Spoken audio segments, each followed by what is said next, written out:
Assalamualaikum warahmatullahi wabarakatuh. Bismillah, alhamdulillah, wassalatu wassalamu ala rasulillah Sayyidina wa maulana Muhammad ibni Abdillah, wala hawla wala quwwata illa billah, amma ba'du.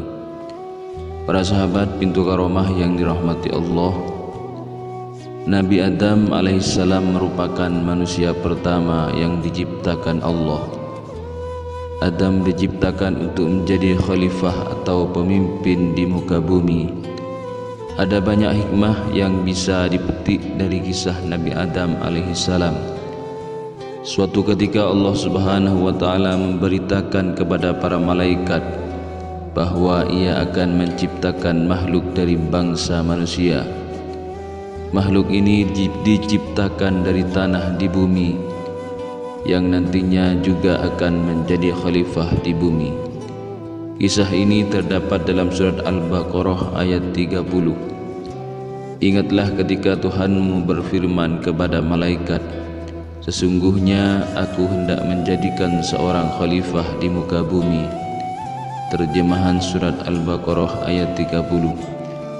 Allah pun memerintahkan para malaikat untuk mengambil tanah di muka bumi. Malaikat Israel berhasil menjalankan tugas dari Allah untuk mengambil saripati tanah di bumi. Allah lalu menciptakan manusia sebagai makhluk yang paling sempurna. Manusia diberi akal, tubuh dan jiwa. Allah melengkapi ciptaan itu dengan meniupkan ruh Nabi Adam. Saat ruh di mulut, Adam bersin sambil mengucapkan Alhamdulillah, segala puji bagi Allah. Itulah ucapan pertama dari seorang Adam. Manusia pertama disaga Allah menyambut ucapan Adam dengan menjawab, Yarhamukallah, rahmat Allah atasmu. Allah melengkapi Nabi Adam dengan ilmu pengetahuan. Para malaikat pun diminta untuk bersujud sebagai bentuk penghormatan pada Adam. Saat semua malaikat bersujud, ada makhluk berupa iblis dari bangsa jin yang menolak untuk bersujud. Iblis menolak untuk bersujud karena merasa lebih baik dari manusia karena diciptakan dari api. Mendengar jawaban itu, Allah lalu mengutuk iblis dan mengusir mereka dari surga. Nabi Adam pun berdiam dan hidup di surga selama beberapa waktu. Suatu ketika Adam merasa kesepian dan Allah pun menciptakan Hawa untuk menemani Adam. Adam pun menikahi Hawa dan mengizinkan mereka berdua tinggal di surga dengan syarat tidak mendekati pohon khuldi. Bertahun-tahun Adam dan Hawa mematuhi aturan itu hingga setan perlahan terus mencoba merayu mereka dengan tipu daya. Tipu daya berhasil. Nabi Adam lalu memetik buah pohon tersebut dan memakannya bersama Hawa. Namun setelah itu Adam dan Hawa langsung dihinggapi rasa bersalah dan aurat mereka tiba-tiba terbuka karena melanggar perintah Allah itu. Lalu memerintahkan Adam dan Hawa turun ke bumi. Adam dan Hawa diturunkan di tempat yang berbeda selama 40 tahun. Mereka saling mencari dan bertemu di Padang Arafah atau Jabal Rahmah, bukit yang penuh kasih sayang. Saat turun di bumi, Adam meratapi kesalahannya.